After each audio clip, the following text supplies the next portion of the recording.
Well, as I said before, from a medical policy perspective, we're not starting with how much it costs. We're focused on, what it is. People who are in the financial side of a company would, if they have anything that they can say, what we show from a clinical perspective is not strong enough for them to accept this as something they're going to pay for, then, that's going to be a decision that's not made by those of us who are at the clinical level, but by those who are looking at it from a business perspective.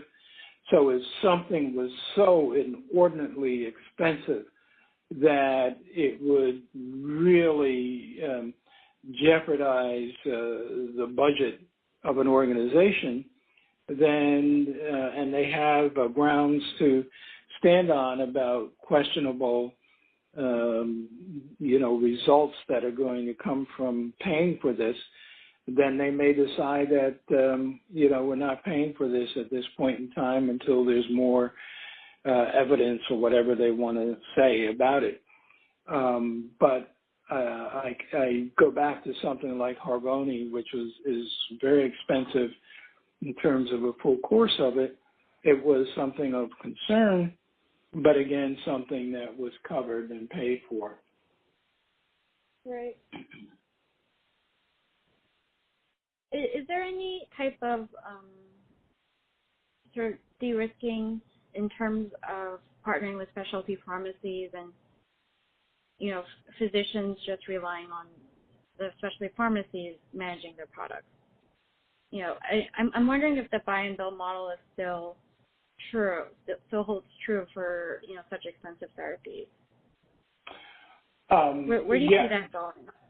Yeah, and again, if you think about why companies would want to go external, for instance, to have someone manage something versus build internally your own capability to manage something, you are always taking into account what is the clinical or operational resources needed to effectively manage it, and will it be worthwhile in terms of an ROI to invest in that.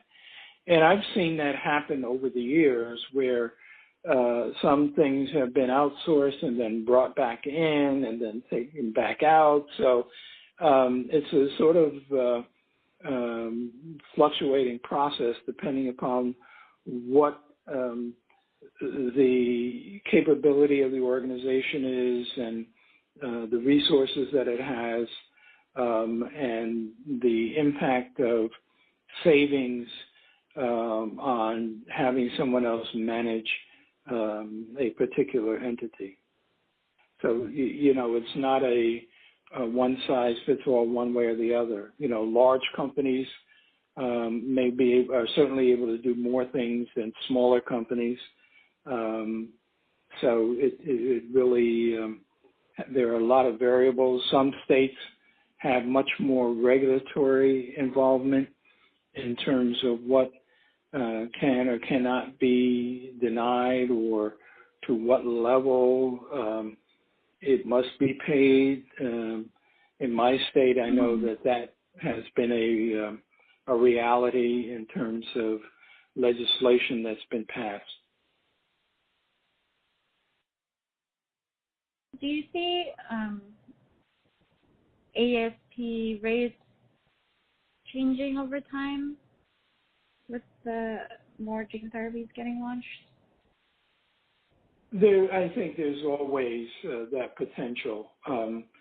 You can see that in the current state of the healthcare system that there are still a lot of unknowns that people are struggling with, from the Affordable Care Act to those who are trying to modify it or to eliminate it.